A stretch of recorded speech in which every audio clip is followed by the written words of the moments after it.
तीसरे चरण में गुजरात, कर्नाटक, महाराष्ट्र, मध्य प्रदेश, छत्तीसगढ़, बिहार में मतदान। असम, यूपी, पश्चिम बंगाल, गोवा, दादरा नगर हवेली में भी डाले जाएंगे वोट।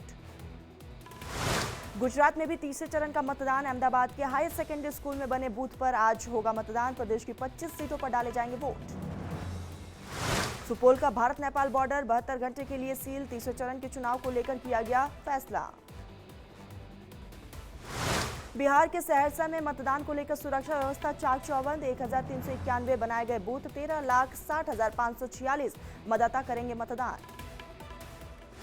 बिहार के अररिया में भी आज मतदान। 964 मतदान केंद्रों पर कुल 20,14,402 मतदाता करेंगे वोट। अरविंद केजरीवाल की अंतरिम जमानत याचिका पर आज सुनवाई। सुप्रीम कोर्ट दिल्ली के मुख्यमंत्री अरविंद केजरीवाल की अंतिम जमानत याचिका पर करेगा फैसला। इससे पहले सुप्रीम कोर्ट ने जमानत देने से किया था मना। दिल्ली के सीएम अरविंद केजरीवाल की बड़ी मुश्किलें। केजरीवाल के खिलाफ एलजी ने की एनआईए जांच की सिफारिश। आप पर आतंकी संगठन से फंड लेने का आरोप। बैन संगठन सिख फॉर जस्टिस से $16 मिलियन की फंडिंग लेने का लगाया आरोप। एनआईए जांच की सिफारिश पर आपका बयान। सौरभ भारद्वाज ने कहा कि सीएम केजरीवाल के खिलाफ एक और षड्यंत्र। एलजी साहब बीजेपी के एजेंट है। झारखंड से कैश बरामदगी पर बोले प्रधानमंत्री नरेंद्र मोदी। कहा कि ईडी ने खोदकर निकाले नोटों के पहाड़। एक पाई किसी को खाने नहीं दूंगा, जो खाएगा वो जेल जाएगा। रांची छापेमारी पर अमित शाह ने कांग्रेस को घेरा। कहा कि झारखंड में कांग्रेस सांसद के घर मिले 20 करोड़। जिन लोगों ने पैसा लूटा उन्हें जेल जाना होगा। रांची में ईडी ने छापेमारी के दौरान करोड़ों का कैश किया बरामद। मंत्री के पर्सनल सेक्रेटरी के नौकर के घर से मिला कैश। झारखंड के कई इलाकों में छापेमारी जारी।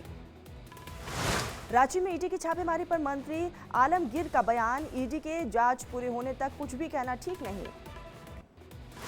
रांची में कई ठिकानों पर हुई छापेमारी पर बोले बिहार के डिप्टी सीएम सम्राट चौधरी। कहा कि लालू प्रसाद का परिवार हो, शिबू सोरेन का परिवार हो, ये सब लुटेरे हैं। राउज एवेन्यू कोर्ट से की कविता को बड़ा झटका। कोर्ट ने शराब घोटाले मामले में जमानत याचिका की खारिज। दिल्ली शराब घोटाले मामले में के कविता कोर्ट में व्यक्तिगत तौर पर हो सकेंगी पेश। इससे पहले कोर्ट ने ईडी और सीबीआई केस में वीडियो कॉन्फ्रेंसिंग के जरिए के कविता को पेश होने का दिया था आदेश। आजम खान के मामले में इलाहाबाद हाईकोर्ट में आज फिर होगी सुनवाई। आज की सुनवाई में यूपी सरकार और शिकायतकर्ता का पक्ष रखा जाएगा। जस्टिस संजय कुमार सिंह की सिंगल बेंच में होगी मामले की सुनवाई। पीएम मोदी के चौथे चरण के लिए ताबड़तोड़ प्रचार जारी। पीएम मोदी आज महाराष्ट्र और मध्य प्रदेश में करेंगे चुनावी जनसभा। सुबह 10:30 बजे खरगोन तो वही 3:30 बजे महाराष्ट्र में करेंगे रैली। ओडिशा के गांजम में पीएम मोदी की चुनावी जनसभा। कहा कि जनता के वोट से बना राम मंदिर। बीजेपी जो कहती है वो करके दिखाती है। पीएम मोदी ने बीजेडी और कांग्रेस पर बोला हमला। कहा कि ओडिशा को बीजेडी और कांग्रेस ने लूटा। अमीर ओडिशा की जनता गरीब। 4 जून को है बीजेडी की एक्सपायरी डेट। शाहजहांपुर में सीएम योगी आदित्यनाथ ने कहा कि हमारी पीढ़ी बहुत सौभाग्यशाली है। इस विकसित भारत की संकल्पना को आप साकार होते हुए देख रहे हैं।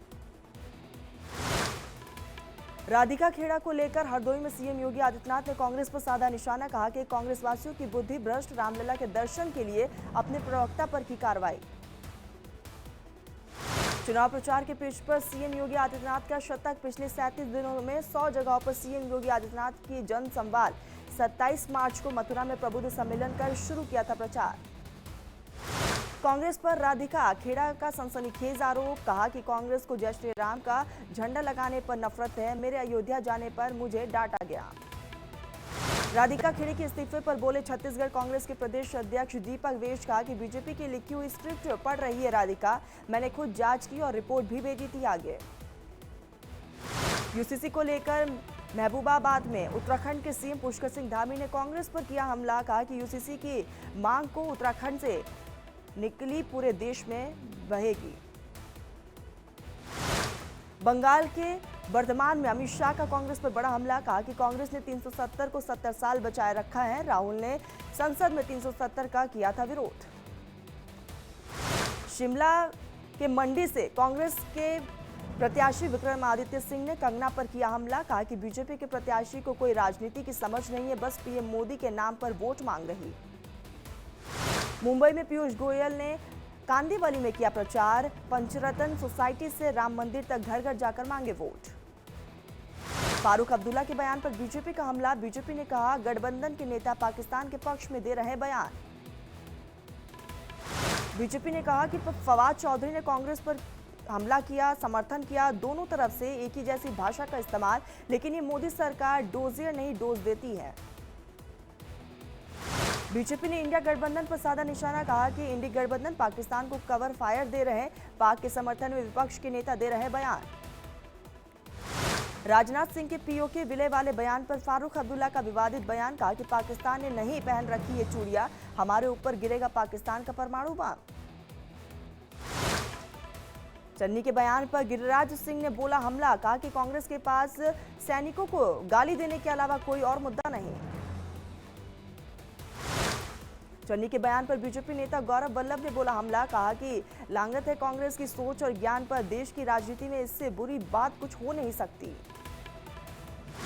चरणजीत सिंह चन्नी अपने स्टंट वाले बयान पर कायम है, बीजेपी पर बोला हमला, सैनिकों के मामले में सरकार नाकाम, पहले भी इलेक्शन से पहले हुआ था पुलवामा अटैक। चन्नी के बयान पर रविशंकर प्रसाद का हमला, कहा कि पीएम मोदी की सरकार आतंकवादियों के खिलाफ रहती है खड़ी, उरी बालाकोट के बाद भी राहुल गांधी ने मांगे थे सबूत। एयरफोर्स पर आतंकी हमले को लेकर तेज प्रताप यादव ने पीएम मोदी पर बोला हमला, कहा कि पीएम मोदी की वजह से शहीद हुए जवान, पहले कहा कोई होता था शहीद, पीएम ने हिंदू मुस्लिम मतभेद किया पैदा। चरणजीत सिंह चन्नी ने पुंछ हमले को बताया स्टंट, कहा कि चुनाव आते ही की जाती है ऐसी स्टंटबाजी, ये चुनाव जीतने का यहाँ पर संविधान तैयार किया जाता है। पुंछ में वायुसेना के काफिले पर हुए आतंकी हमले की जिम्मेदारी पीएएफएफ ने ली है। राजौरी और पुंछ में लश्कर और जैश का जॉइंट आतंकी संगठन है पीएएफएफ। पुंछ में सुरक्षा बलों ने 16 लोगों को हिरासत में लिया। वायुसेना का काफिले पर हमले को लेकर सेना अलर्ट। एयरफोर्स के काफिले पर आतंकी हमले के बाद पुंछ में सुरक्षा के इंतजाम करे, आने जाने वाले वाहनों की चेकिंग हो रही, चप्पे चप्पे पर फोर्सेस की तैनाती। जम्मू के पुंछ में शहीद जवान का पार्थिव शरीर पहुंचा मध्य प्रदेश के छिंदवाड़ा। वायुसेना के काफिले से प्रत्येक गांव में लाया गया है विक्की पहाड़े का पार्थिव शरीर। मोतिहारी में बीजेपी प्रत्याशी संजय जायसवाल को जनता ने घेरा। जायसवाल से लोगों ने उनके कामकाज का मांगा हिसाब। रायबरेली से प्रियंका गांधी ने केंद्र सरकार पर बोला हमला, कहा कि देश के प्रधानमंत्री चुनाव के समय अपना और अपने पद का गिरा चुके हैं स्तर, जनता को कमजोर करने की कोशिश कर रही सरकार। मध्य प्रदेश के रतलाम में राहुल गांधी ने बीजेपी पर साधा निशाना, कहा कि 400 छोड़िए, इन्हें 150 सीट भी नहीं मिलने वाली, बीजेपी जीतने के बाद संविधान बदलने की कहती है बात। पीएम मोदी के पटना में होने वाले रोड शो पर तेजस्वी यादव का बयान, कहा कि बीजेपी की हालत बहुत बुरी, बीजेपी यहां से समाप्त हो गई। तेजस्वी यादव ने पीएम मोदी पर तंज कसा, कहा कि प्रधानमंत्री बुजुर्ग होने के बावजूद भी नहीं करते काम की बात, सिर्फ नफरत और विभाजनकारी बातें करते हैं पीएम मोदी। यूपी के डिप्टी सीएम ब्रजेश पाठक ने मैनपुरी घटना को बताया निंदनीय, कहा कि महापुरुषों का हमेशा समाजवादी पार्टी ने अपमान किया। अखिलेश यादव ने ट्वीट कर बीजेपी पर साधा निशाना, लिखा जब मन की बात हो सकती है तो मन की बारात क्यों नहीं। बीते दिन मैनपुरी में सरकार के खिलाफ बेरोजगार युवाओं ने निकाली थी अनूठी बेरोजगार बारात यात्रा। दिल्ली में गोपाल राय ने बीजेपी को घेरा, कहा कि बीजेपी से 10 साल जनता परेशान, बीजेपी को लेकर जनता में आक्रोश। उत्तर पूर्वी दिल्ली सीट से कांग्रेस उम्मीदवार कन्हैया कुमार ने किया नामांकन दाखिल, बीजेपी उम्मीदवार मनोज तिवारी को देंगे चुनौती। मऊ में ओपी राजभर का दांव पड़ा उल्टा, मुस्लिम वोटर्स से पूछा क्या बनेगी 24 में समाजवादी पार्टी की सरकार, मुस्लिम वोटर्स ने कहा हां बन सकती है सपा की सरकार। जौनपुर से श्रीकला धनंजय का बीएसपी ने काटा टिकट, श्याम सिंह यादव को बनाया उम्मीदवार, 1 मई को श्रीकला ने किया नामांकन। बदायूं में समाजवादी पार्टी नेता शिवपाल यादव पर मुकदमा दर्ज, बीएसपी जिला अध्यक्ष की तहरीर पर पुलिस ने दर्ज की एफआईआर, मायावती के खिलाफ अमर्यादित भाषा का इस्तेमाल करने का आरोप। राहुल गांधी के खिलाफ 180 वाइस चांसलर्स ने लिखा लेटर, राहुल की कुलपतियों की नियुक्ति में गड़बड़ी वाले बयान का जताया विरोध। कर्नाटक के डिप्टी सीएम डीके शिव कुमार ने कांग्रेस कार्यकर्ता को जड़ा थप्पड़, बीजेपी ने वीडियो शेयर कर साधा निशाना, हावेरी में रोड शो करने पहुंचे थे डीके शिव कुमार। कांग्रेस ने भूपेश बघेल अशोक गहलोत को दी बड़ी जिम्मेदारी, बघेल को रायबरेली और गहलोत को बनाया अमेठी का ऑब्जर्वर। अमेठी में कांग्रेस कार्यालय के बाहर तोड़फोड़ पर बोले कांग्रेस प्रत्याशी किशोरी लाल शर्मा। कहा कि यह हमारी अमेठी की संस्कृति कभी नहीं, ये कौन बाहरी लोग आ गए हैं जो भाइयों को भाइयों से लड़ा रहे हैं। अमेठी में कांग्रेस दफ्तर के बाहर तोड़फोड़ मामले में एफआईआर दर्ज, कई कार्यकर्ता घायल, कांग्रेस ने बीजेपी पर लगाया गंभीर आरोप। यूपी के अमेठी में जमकर हंगामा, कांग्रेस ऑफिस के बाहर आधा दर्जन से ज्यादा गाड़ियों में तोड़फोड़, बीजेपी पर लगे आरोप। सिंधिया परिवार की राजमाता माधवी राजे की तबीयत बिगड़ी, चुनावी प्रचार छोड़ मां को देखने दिल्ली रवाना हुए ज्योतिरादित्य सिंधिया, 1.5 महीने से अस्पताल में भर्ती।